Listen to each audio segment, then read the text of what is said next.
Good morning everyone. Welcome to Enlighten Tutorials. आज के video में हम लोग Bangalore Sahodaya school complex association pre board examination का सेट 2 देखेंगे।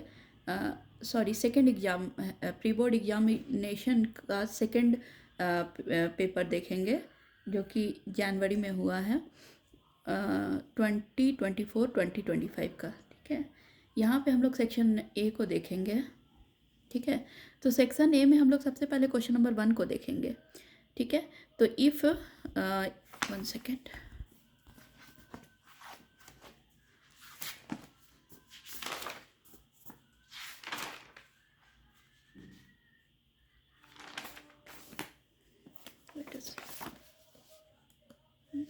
if two positive integers a and b are written as a is equal to 5 का cube x cube y square and b is equal to 125 x y cube where x and y are prime numbers, then LCM of a and b is। तो सबसे पहले तो हमें LCM निकालना है। ठीक है, और दो नंबर्स दिया है ए और बी और उनका प्राइम फैक्टराइजेशन दिया है। तो let us see how we can find the LCM.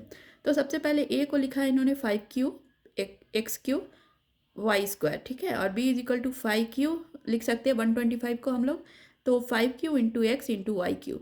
अब एलसीएम दोनों का ए और बी का एलसीएम क्या आएगा? तो सबसे पहले हम लोग 5 का हाईएस्ट पावर देखेंगे। तो 5 का हाईएस्ट पावर 3 है। ठीक है, इंटू एक्स का हाईएस्ट पावर 3 है, इंटू वाई का हाईएस्ट पावर 3 है। तो हमारा एलसीएम 1 का डी आ जाएगा। हमारा answer LCM is equal to, sorry d नहीं है हमारा, ये बी आंसर है। ठीक है, यहाँ पे देखिए LCM of a and b is equal to 5 cube into x cube into y cube. ठीक है, नाउ क्वेश्चन नंबर 2 देखेंगे। For which values of k will the lines represented by the following pair of linear equation be parallel.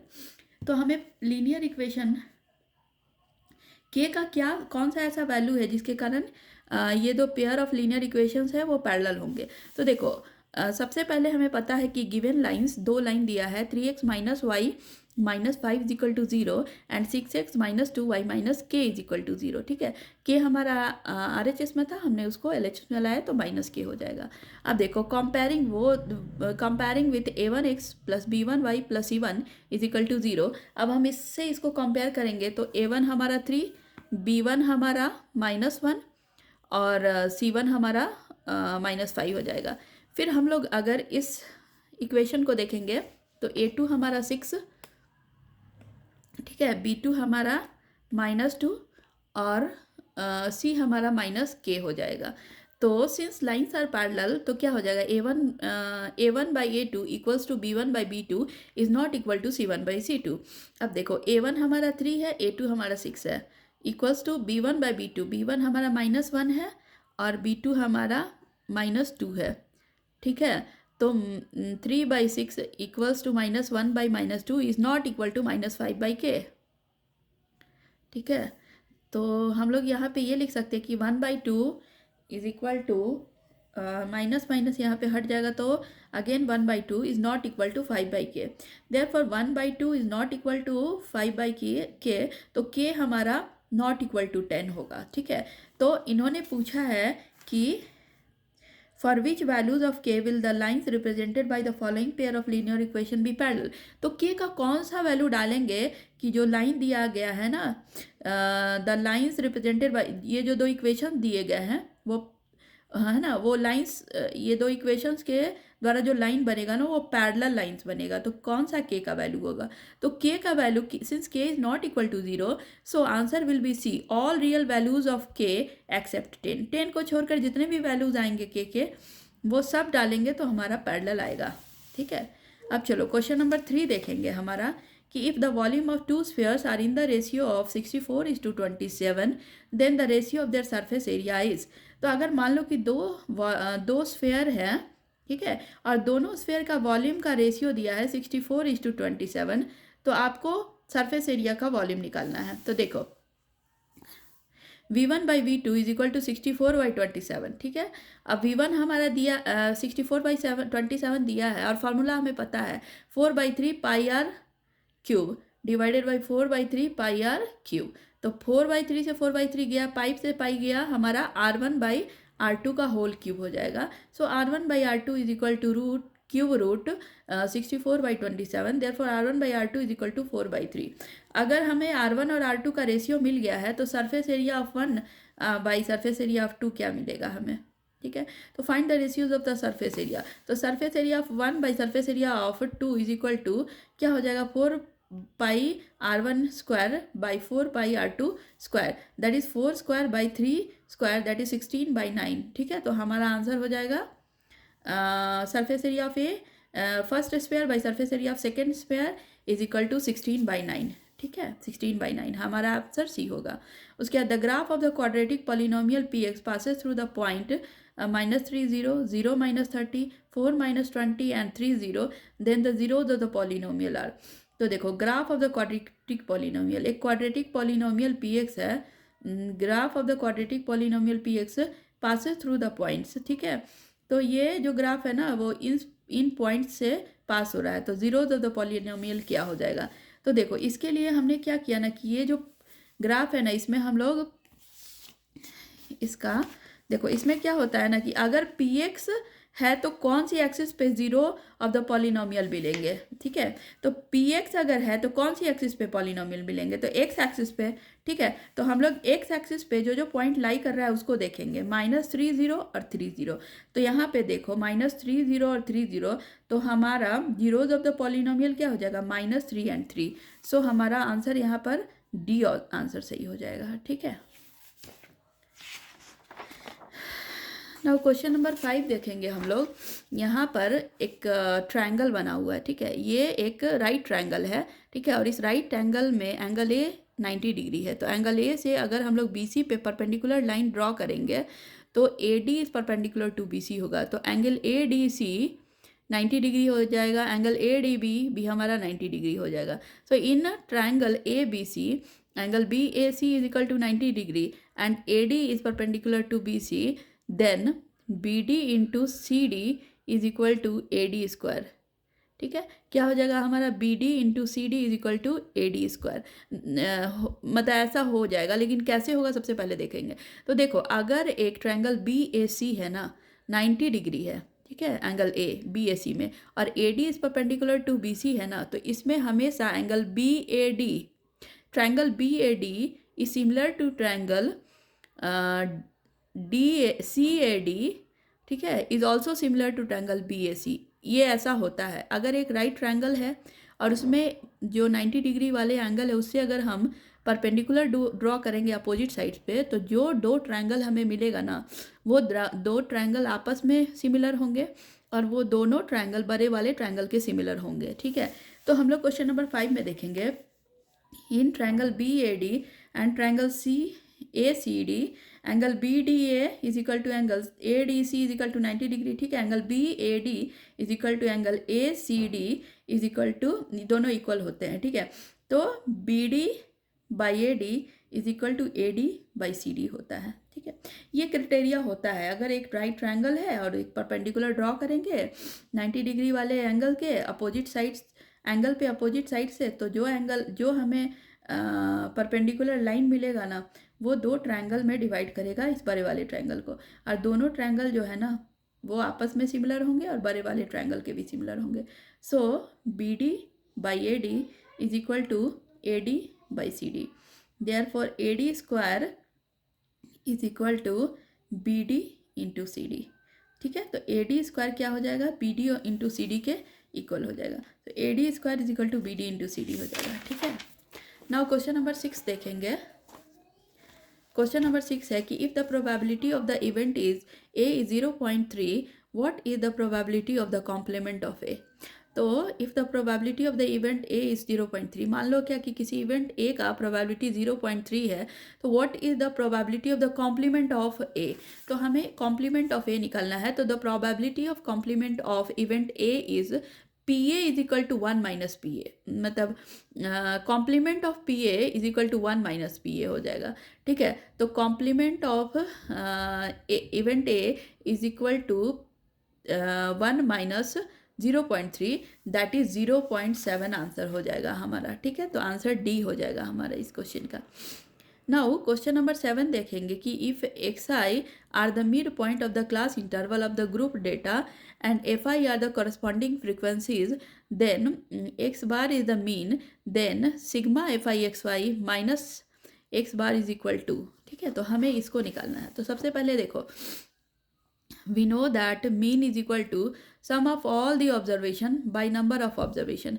Here x is equal to f1 x1 plus f2 x2 plus f3 x3 plus dash dot dot dot in f into fn xn by f1 plus f2 plus f3 dot dot dot dot fn. तो हमारा क्या हो जाएगा, x is equal to sigma fi xi by sigma fi. तो x is equal to sigma fi xi by sigma F I को हमने N माना है, तो एन लिख सकते हैं हमारा इस जगह पे। ठीक है, अब देखो यहाँ से क्रॉस मल्टीप्लाई करेंगे तो सिग्मा एफ आई एक्स आई हमारा एक्स एन के बराबर हो जाएगा। ये इक्वेशन 1 हम लोग मानेंगे।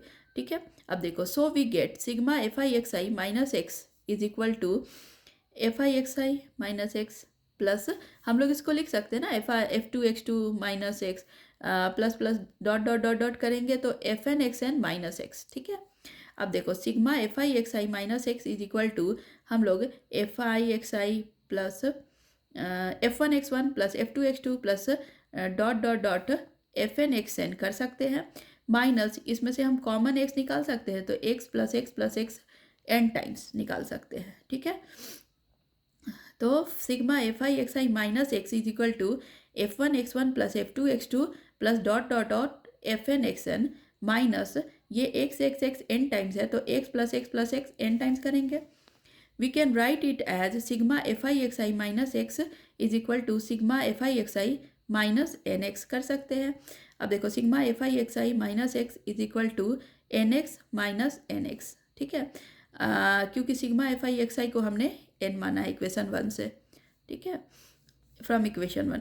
अब देखो यहाँ पर n minus n x zero हो जाएगा, तो sigma F I x I minus x is equal to zero. तो हमारा आंसर ए इस क्वेश्चन के लिए करेक्ट होगा।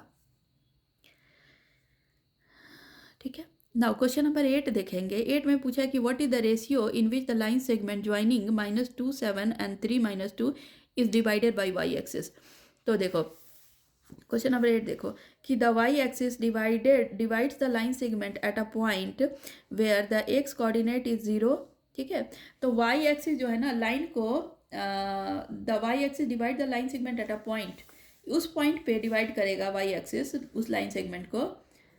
ठीक है, the y axis divide the line segment at a point where x coordinate is 0, तो वहाँ पे एक्स कोऑर्डिनेट 0 होगा। ठीक है, तो let the point of dividing the line segment be 0 y. ठीक है, तो उस पॉइंट पे the y axis divide the line segment at a point, y axis जो है ना लाइन सेगमेंट को ऐसे पॉइंट पे डिवाइड करेगा जहाँ पे एक्स कोऑर्डिनेट 0 होगा। सो हमने माना कि उस पॉइंट का कोऑर्डिनेट 0 वाई है। ठीक है, अब देखो यूजिंग द सेक्शन फार्मूला हमें पता है कि एक्स कोऑर्डिनेट क्या होता है, 0 x is equal to m x two plus n x one by m plus n.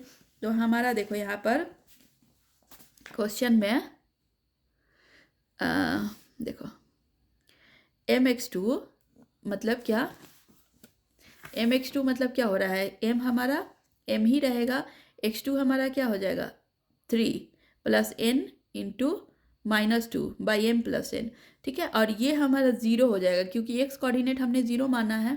ठीक है, तो 0 is equal to 3m minus 2n। अब हम लोग इसको 3m is equal to 2n लिख सकते हैं। So m by n is equal to 2/3। ठीक है, m by n is equal to 2/3। तो हमारा आंसर इसका सी हो जाएगा, सी हमारा करेक्ट आंसर हो जाएगा। ठीक है, नाउ क्वेश्चन नंबर 9 देखेंगे कि मार्क्स हमारा है below 10, below 20, below 30, below 40, below 50 and below 60, और नंबर ऑफ स्टूडेंट्स है 3, 12, 27, 57, 75 और 80। ठीक है, तो सबसे पहले तो हम लोग क्लास इंटरवल लिखेंगे। ठीक है, पहले देखो मार्क्स है बिलो 10, बिलो 20, बिलो 30, 40, 50, 60। ठीक है, नंबर ऑफ स्टूडेंट्स है 3, 12, 27, 57।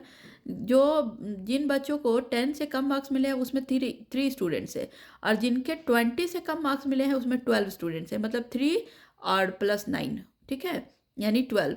अगर 27 अगर स्टूडेंट्स बिलो 30 है, मतलब क्या कि 30 50 से कम वाले में 27 स्टूडेंट्स है टोटल, मतलब 12 + 3 और प्लस क्या आएगा 15 आएगा, ठीक है।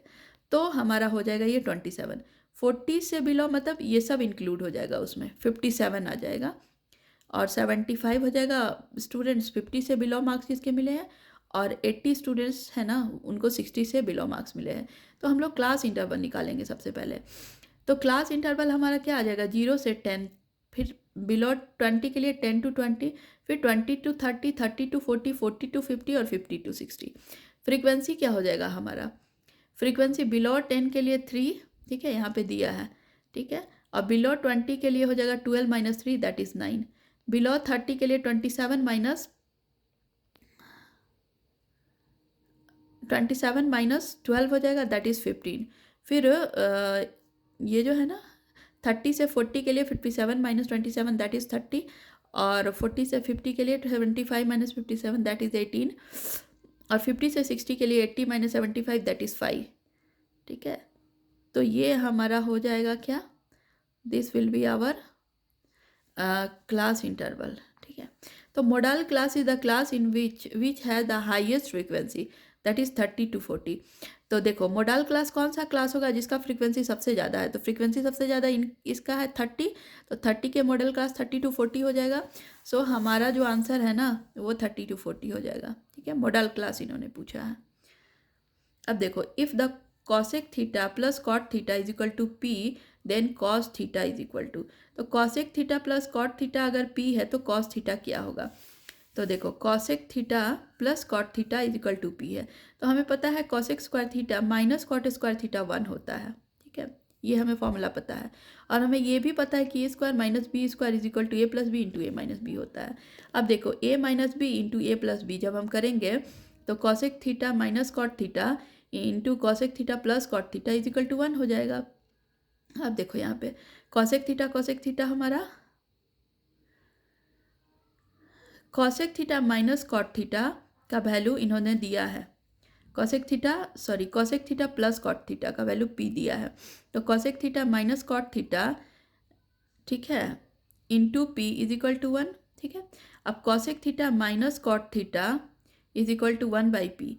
अब देखो एडिंग इक्वेशन 1 and 2, ठीक है, 1 और 2 इक्वेशन को जब हम ऐड करेंगे तो क्या होगा, cosec theta plus cot theta is equal to p, यहाँ पर हमें दिया है फर्स्ट इक्वेशन और ऑलरेडी क्वेश्चन में दिया है, और सेकेंड इक्वेशन हमने फाइंड आउट कर लिया है, cosec theta minus cot theta is equal to 1 by p. अब जब आप इसको सॉल्व करोगे ना, ऐड करोगे तो हमें मिलेगा 2 cosec theta is equal to p plus 1 by P. तो कॉसेक थीटा हमें p plus 1 by P divided by 2 मिल जाएगा, ठीक है। अगर हम इक्वेशन 1 और 2 को अब सब्सट्रैक्ट कर देंगे, पहले तो हमने ऐड किया है, अब हम सब्सट्रैक्ट करके देखते हैं। तो देखो again cosec theta plus cot theta minus cosec theta फिर minus minus plus plus cot theta is equal to P minus 1 by P, P minus 1 by P. तो हमें मिलेगा 2 cot theta is equal to P minus 1 by P. तो cot theta हमें मिल जाएगा P minus 1 by 2 divided by 2, ये हमारा equation third हो जाएगा, ठीक है। अब हम लोग क्या करेंगे ना, इक्वेशन 2 हमारा ये है और इक्वेशन 3 हमारा ये है। अब हमें निकालना है क्या कि अब हम क्या करेंगे ना, दोनों इक्वेशन 3 और 4 को डिवाइड करेंगे। तो जब हम डिवाइड करेंगे तो हमें मिलेगा cot theta by cosec theta is equal to P minus 1 by P divided by 2 divided by P plus 1 by P divided by 2। तो cot theta by cosec theta हमें मिलेगा P minus 1 by P divided by P plus 1 by P. So we know that cot theta is equal to cos A by sine A, ठीक है। Cot A is equal to cos A by sine A हमें पता है, तो we will put the value also cosec A is equal to 1 by sine A. So now cot A by cosec A is equal to cos by sine divided by 1 by sine. अब जब हम इसको solve करेंगे ना तो cot A by cosec A का value हमें मिलेगा कॉस थीटा, ठीक है। इस इक्वेशन को जब हम सॉल्व करेंगे तो हमें मिलेगा P minus 1 by P divided by P plus 1 by P, that is P square minus 1 by P divided by P square plus 1 by P. तो P square minus 1 divided by P square plus 1, C answer हमारा correct होगा इस question के लिए। Question number C सही है, question number 10 का option C सही है। उसके बाद if the perimeter of a circle is equal to that of a square then the ratio of the area of the circle to the ratio of the square is. तो perimeter of a circle to the equal to the if the perimeter of a circle is equal to that of the square, तो perimeter of a circle to the square क्या पहले तो question देखो फिर से. if the perimeter of a circle is equal to the top of square, मतलब perimeter of circle और perimeter of square आपस में इक्वल है, तो हमें फाइंड आउट करना है ratio of circle to the area of the square. Ratio of area of circle to the area of the square. So see here perimeter of the circle equal to the perimeter of a square.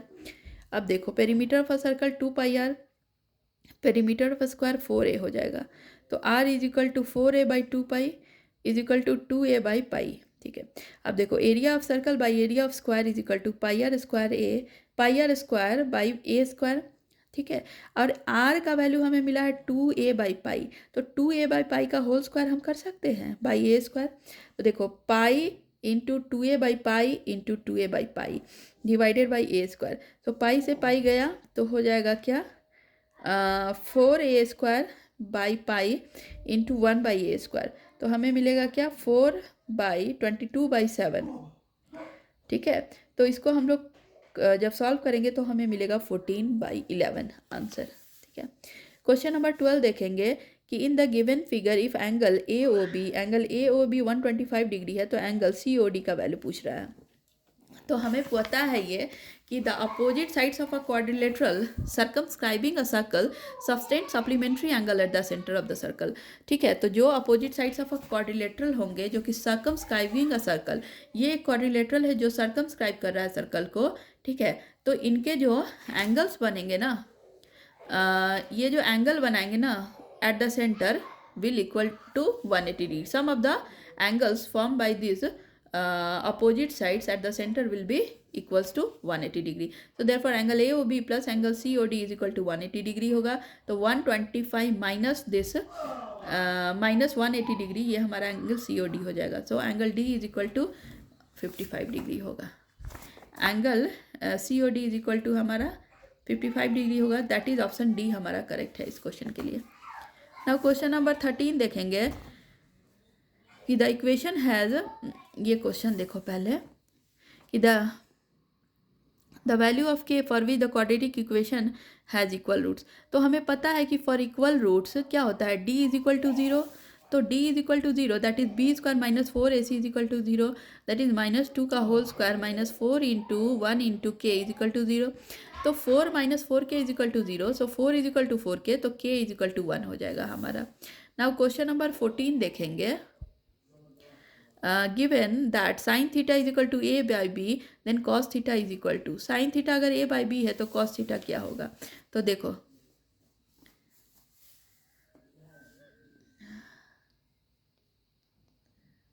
Cos theta is equal to, तो sine theta अगर a by B है तो cos theta क्या होगा. ठीक है. Question number 14. तो we know that sine square theta plus cos square theta is equal to 1. ठीक है. साइन थीटा की जगह पे हम a बाई बी का होल स्क्वायर लिख सकते हैं plus cos square theta is equal to 1. So cos square theta is equal to 1 minus a by B का whole square. So cos square theta is equal to B square minus a square by B square. So cos theta is equal to root under B square minus a square by a. तो इसके लिए हमारा option C सही होगा. Now question number 15 देखेंगे कि P is the point of intersections of two chords AB and CD. AB और CD दो कोड है और दोनों है ना पॉइंट P पे मिल रहे हैं. ठीक है. एक सर्कल के. तो if angle APC is equal to 50 degree and PA is equal to PC, then triangle APC and triangle DPB are. तो ये दोनों ट्रायंगल आपस में क्या होंगे, सिमिलर और आइसोसलेस होंगे, या फिर सिमिलर नहीं होंगे, या फिर इक्विलेटरल एंड सिमिलर है, या फिर आइसोसलेस बट नॉट सिमिलर है.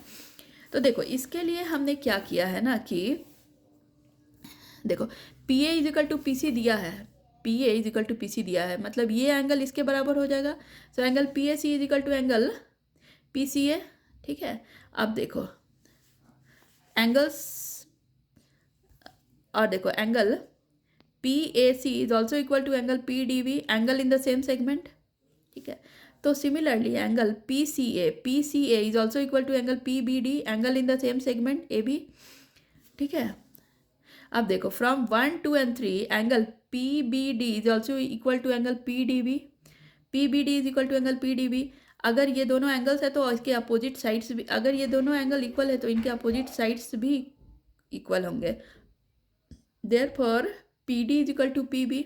अगर पी डी पी बी के बराबर है, ठीक है, तो triangle P D P B के बराबर है, तो triangle P D B is isosceles triangle. तो ये हमारा एक प्रूफ हो गया फर्स्ट वाला।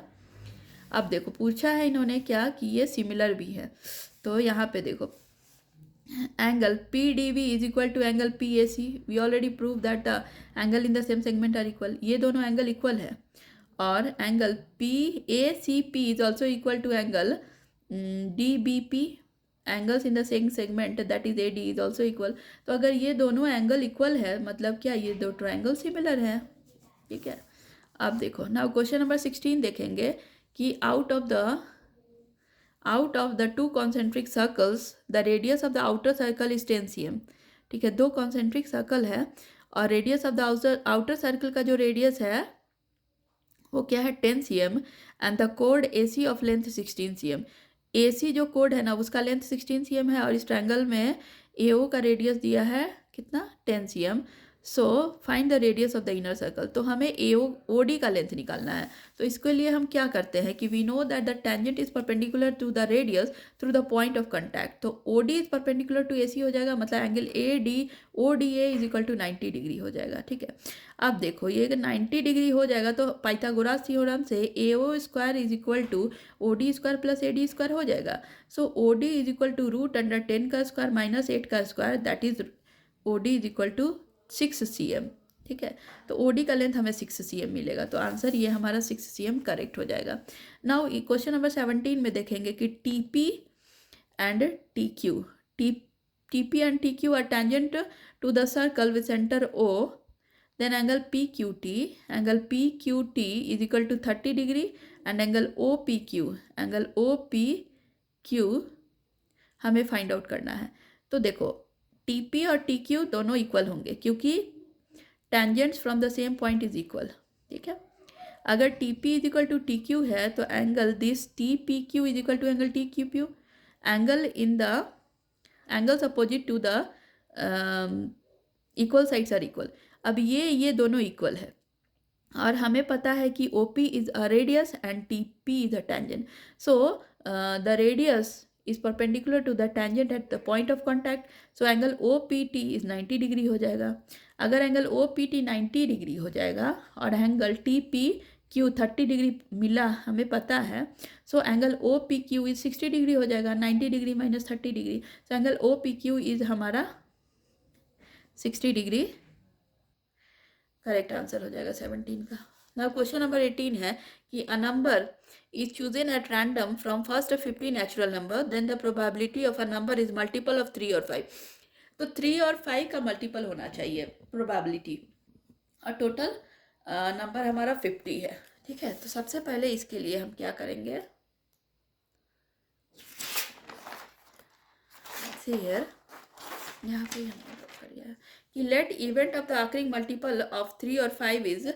सबसे पहले टोटल नंबर ऑफ आउटकम्स हम निकालेंगे, ठीक है। टोटल नंबर ऑफ आउटकम हमारा क्या है, देखो पहले 3 और 5 का मल्टीपल, पहले 3 का मल्टीपल देखो 3 इन 6 9 12 15 18 15 मैंने हालांकि यहाँ भी लिखा है तो 15 छोड़ो, 3 6 9 12 18 21 24 27 एंड 30, फिर 33 36 39 42 48, ठीक है। अब 5 वाला मल्टीपल देखो 5 10 15 20 25 30 मैंने ऊपर में लिख रखा है, 35 40 45 50। सो ई हमारा क्या हो जाएगा 23। तो प्रोबेबिलिटी क्या हो जाएगा 23 by P, 23 by total number of outcomes हमारा हो गया 23 और सो 23 बाई 50 हो जाएगा हमारा प्रोबेबिलिटी, ठीक है। So our answer is answer number D. अब वो पूछ रहे हैं कि एजर्शन है 2x स्क्वायर माइनस 1 का whole square minus 4x square plus 5 is equal to 0 is not a quadratic equation. मान लो ये क्वाड्रेटिक इक्वेशन नहीं है, उन्होंने दिया है एजर्शन में। तो let us check 2x square minus 1 that is आप a माइनस बी के होल स्क्वायर पे डालोगे तो यहाँ पे प्लस 4x स्क्वायर आ जाएगा, ठीक है। ठीक है, प्लस 4x² आ जाएगा। तो यहाँ पे 4x² कुछ x में भी आएगा और कुछ नंबर भी आएंगे, तो प्लस 4x² माइनस 4x² दोनों कट हो जाएगा। अब जब इस इक्वेशन में x² है ही नहीं तो ये क्वाड्रेटिक इक्वेशन तो नहीं होगा, तो एजर्सन हमारा सही है। और an equation in the form x² plus bx plus c is equal to 0 where a mean c are real number is a quadratic equation, ये भी हमारा सही है। ठीक है, क्योंकि क्वाड्रेटिक इक्वेशन का फॉर्म यही होता है।